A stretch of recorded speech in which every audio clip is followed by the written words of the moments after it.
Para esta ocasión vamos a estar revisando el tema de prueba de Coombs. Vamos a ver tanto prueba de Coombs directa como prueba de Coombs indirecta. Primero revisemos lo que es la prueba de Coombs directa. Y antes de que mencionemos cuáles son las diferentes enfermedades donde está indicada pedir una prueba de Coombs directa y veamos los resultados para efectivamente confirmar esta patología, tenemos que comprender algo que es básico y es mucho más importante que eso. ¿Qué es eso? Eso es el fundamento.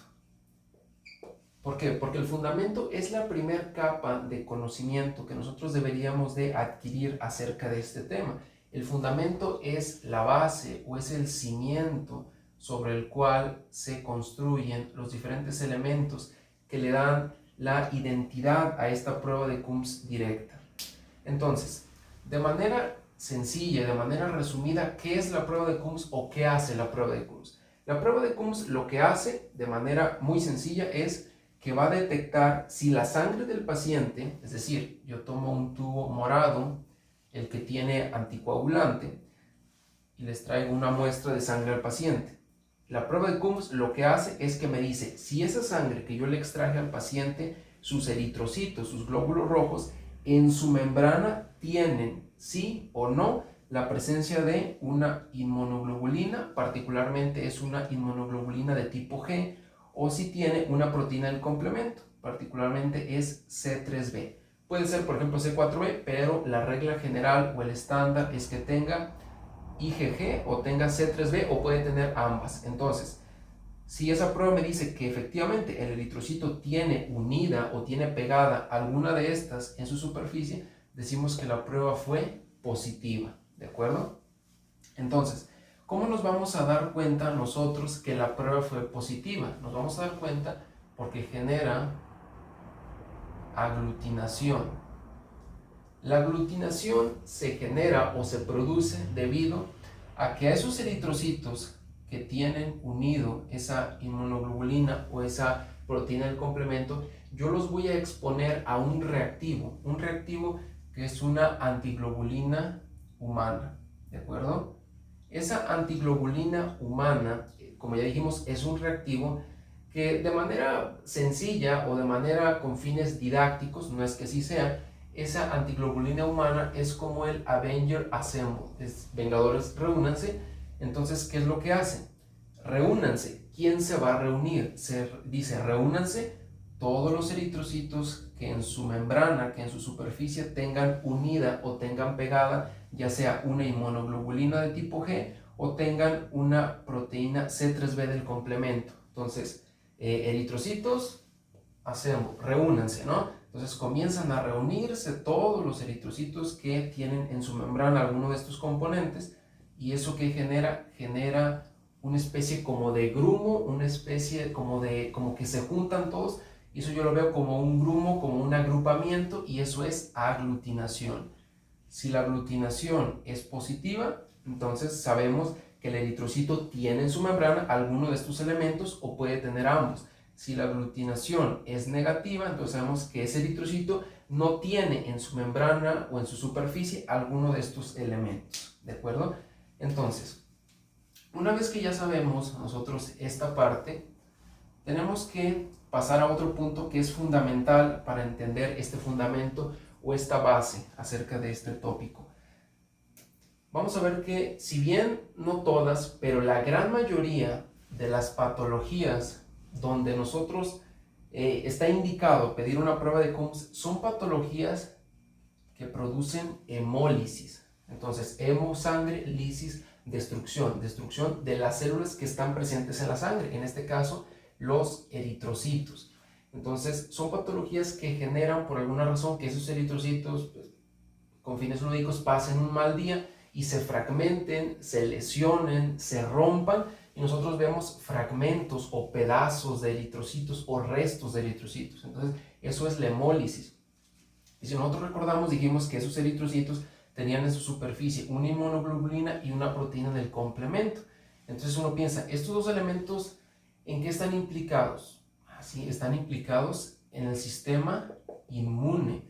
Entonces yo puedo pensar, entonces el objetivo o el fundamento de la prueba de Coombs directa es que me diga Si la patología que yo estoy analizando es hemólisis que produce, ya dijimos, si bien no todas, entonces esa hemólisis o ese riesgo de hemólisis, esto es fundamental, esa hemólisis o ese riesgo de hemólisis, vean, sistema inmune, es o no inmunomediada. Si la hemólisis que produce esta patología, esta enfermedad en la que yo estoy pensando, esa destrucción de los glóbulos rojos fue responsable o fue a cargo del sistema inmune, eso no inmunomediada.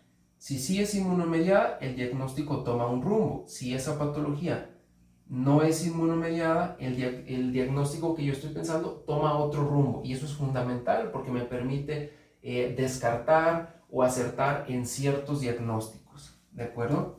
Entonces, ese es el fundamento que nosotros tenemos que entender para poder generar una integración adecuada del tema.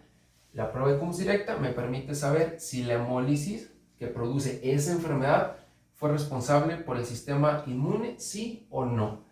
Ahora vamos a pasar rápidamente a ver las indicaciones y el sentido que tiene cada uno de los resultados.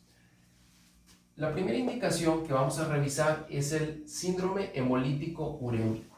El síndrome hemolítico urémico es una patología que se caracteriza por una triada. Esa triada consiste en tener anemia, hemolítica, microangiopática. Entonces aquí yo me doy cuenta de algo que tiene hemólisis. Entonces ya integramos aquí el fundamento. Tiene hemólisis y es microangiopática. Quiere decir que esa hemólisis se produjo o está relacionada pequeños, angio, pues vasos. Entonces, con los pequeños vasos. Es una hemólisis que se produjo en los pequeños vasos, ¿de acuerdo? La otra parte o el otro elemento de la triada viene siendo la trombocitopenia, ¿de acuerdo? La trombocitopenia o el recuento bajo de plaquetas, ¿de acuerdo?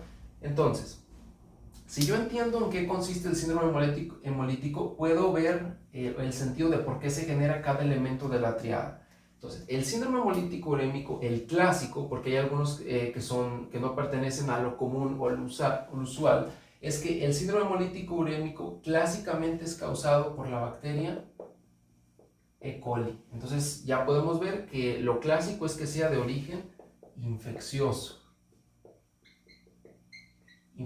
Ojo, no inmunológico, no inmunomediado. Entonces podemos predecir que probablemente el resultado va a ser negativo de la prueba de Coombs directa y ese resultado negativo me permite acertar en el diagnóstico de síndrome hemolítico urémico, porque dijimos que generalmente el síndrome hemolítico urémico es de carácter infeccioso, causada por E. coli, no inmunomediado, ¿de acuerdo?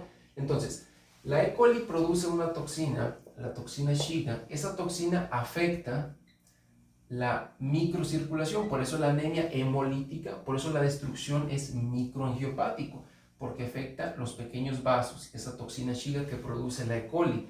¿De qué manera las afecta? Vean, las afecta produciendo inflamación, produciendo laceración o lastimando las paredes del endotelio de los vasos, ¿de acuerdo? Entonces, al inflamarlos, al lacerarlos, al lastimarlos, eso genera que, si nosotros recordamos un poquito, es que en la pared de los vasos se encuentra el factor tisular, que es parte de la cascada de la coagulación y que pues activa la vía extrínseca, ¿no? Entonces, si yo lesiono ese endotelio, se va a liberar o se va a activar el factor tisular, que me va a activar la vía extrínseca, que junto con el factor de von Willebrand, que se encuentra moviéndose en la circulación y alguno está en el endotelio, y al lacerarlo, entonces eso genera una interacción que se produzcan trombos, ¿de acuerdo? Se producen trombos en estos vasos que están inflamados. Al inflamarse, la luz del vaso se estrecha, se vuelve más pequeña. Entonces, ¿la anemia de dónde viene? De que los eritrocitos tuvieron un mal día, comenzaron a moverse aquí por estos vasos inflamados, por estos vasos que estrecharon su luz debido a la inflamación y comenzaron a chocar, comenzaron a estrellarse con esta luz de este vaso que está tan estrecho y comenzaron a fragmentarse. Entonces, la reducción de los eritrocitos me produce la anemia. Eso que empiecen a chocar o a estrellarse contra una luz del vaso que está inflamada, que está más pequeña, me produce la hemólisis, la fragmentación, y bueno, microangiopático porque es en los pequeños capilares. Entonces, dijimos, se producieron trombos debido a que se lastimó el endotelio, se generó la exposición al factor de von Willebrand, la parte del factor tisular, y eso generó trombos, ¿no? Entonces, esos trombos, uno piensa, ¿los trombos de qué se forman? Los trombos involucran plaquetas, ¿no? Involucran plaquetas. O es como la materia prima para formar el trombo, ¿no? Que se agrupen las plaquetas. Si yo agoto la materia prima, que son las plaquetas, porque estoy formando muchos trombos debido a este proceso, pues eso me genera un recuento bajo de plaquetas, lo cual me da clínicamente la trombocitopenia. Y el otro elemento de la triada es la lesión renal o datos de lesión renal. ¿Y por qué se producen? Bueno, porque si nosotros recordamos un poquito de fisiología, vamos a ver que el riñón es un órgano sumamente vascularizado, es de los órganos que son más vascularizados. Entonces, si yo tengo una luz estrecha, eso me produce un proceso de isquemia. ¿Por qué? Porque inflamé el vaso y pues básicamente los eritrocitos se destruyen, ¿no? Entonces, eso genera un proceso de isquemia y si recordamos, todos los órganos van a sufrir, desde luego. Pero recordemos que el riñón es un órgano sumamente vascularizado, entonces eso me va a generar datos de lesión renal. Entonces ya entendí la triada, ya entendí el proceso de cómo se genera el síndrome hemolítico urémico. Ahora, ¿por qué se generan estos resultados? Bueno, como ya entendimos en el fundamento, los resultados que yo esperaría encontrar, es decir, para que yo confirme un síndrome hemolítico urémico clásico, el que es causado por E. coli, lo primero es la clínica. La clínica siempre manda. Entonces, si el paciente tiene clínica de síndrome hemolítico urémico y nosotros vemos que el CUMS fue negativo, entonces eso nos orienta mucho a decir, el paciente probablemente lo que tiene es un síndrome hemolítico urémico, ¿de acuerdo? Y nosotros supimos que el CUMS era negativo o lo integramos, ¿por qué? Porque entendimos que la enfermedad del síndrome hemolítico urémico es de carácter infeccioso, no es tanto inmunomediado. Entonces, como no es inmunomediado, pues no tendría por qué tener esa inmunoglobulina o esas proteínas del complemento. Entonces, de ahí que nosotros tenemos que el síndrome hemolítico urémico va a presentar un CUMS negativo en la mayoría de los casos.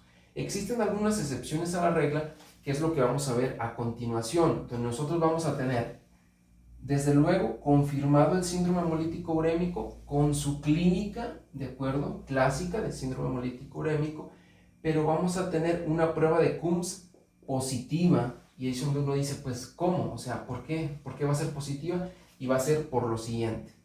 Ahora veamos la excepción a la regla para esta patología de síndrome hemolítico urémico. Mencionamos que lo ideal o lo más común es que vamos a encontrar el paciente con su clínica, con todos los aspectos que ya mencionamos del síndrome hemolítico urémico, y nosotros esperaríamos encontrar una prueba de CUMS negativa. Pero ¿qué pasa? Estas excepciones a las reglas es cuando no es lo común o no es lo usual, y nosotros tendríamos un paciente que tiene síndrome hemolítico urémico y tiene una prueba de CUMS positiva, ¿de acuerdo? Entonces, eso ocurre en aquellos pacientes que se ha asociado mucho con la meningitis, paciente específicamente que fue causada por Streptococcus pneumoniae, ¿de acuerdo? Entonces, ¿por qué nosotros tendríamos una prueba de CUMS positiva? ¿O cuál es el sentido de que haya esta excepción a la regla? Y es lo siguiente, que esta bacteria, el Streptococcus pneumoniae, produce una enzima que se le conoce como la neurominidasa. Si nosotros tomamos un eritrocito y le hacemos como zoom o agrandamos aquí la parte de su membrana, lo que veríamos es que sobre la membrana plasmática, sobre las glicoproteínas que forman la membrana plasmática, hay un carbohidrato que forma parte de esas glicoproteínas que se le conoce como Thomsen-Friedreich, ¿de acuerdo? Ese carbohidrato de Thomsen-Friedreich se abrevia así, en color azul, como TAG, ¿de acuerdo? Y está cubierto por un azúcar modificado, que es este que vemos nosotros aquí como en color verde, que se le conoce como el ácido siálico. Entonces tenemos la membrana del eritrocito, tendríamos este carbohidrato, vean aquí en azul, cubierto por este azúcar modificado, este ácido siálico, que es esta como capa en color verde.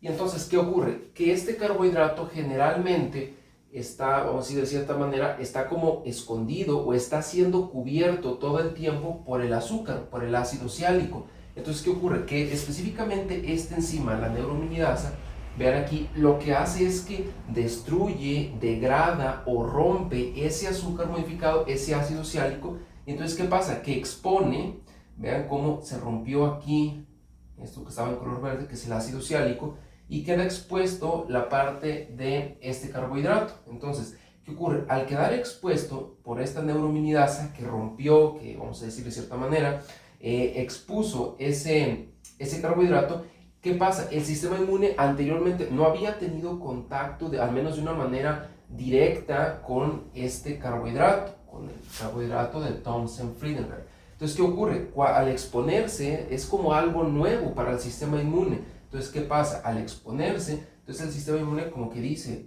un momento, o sea, ahí hay algo que no conocía, hay algo nuevo. Entonces, ¿qué pasa? Que lo reconoce como un antígeno, ¿de acuerdo? Entonces, como algo extraño, como algo que en teoría no pertenecería al cuerpo. ¿Y qué pasa? Que monta una respuesta inmunológica generando que vengan lo que vienen siendo las inmunoglobulinas, particularmente las que ya mencionábamos, la IgG, o puede venir también proteínas del complemento como C3b, y que lo que genera la opsonización o que comiencen a adherirse estas inmunoglobulinas a lo que es la membrana del eritrocito. Y recordemos que específicamente esa hemólisis pues era inmunomediada, ¿no? Esto estaba relacionada con el sistema inmune. Entonces, ¿qué tenemos? Que la prueba de Coombs es positiva y el paciente también tiene síndrome hemolítico urémico. Esta es como la excepción a la regla para el síndrome hemolítico urémico utilizando la prueba de Coombs, ¿de acuerdo?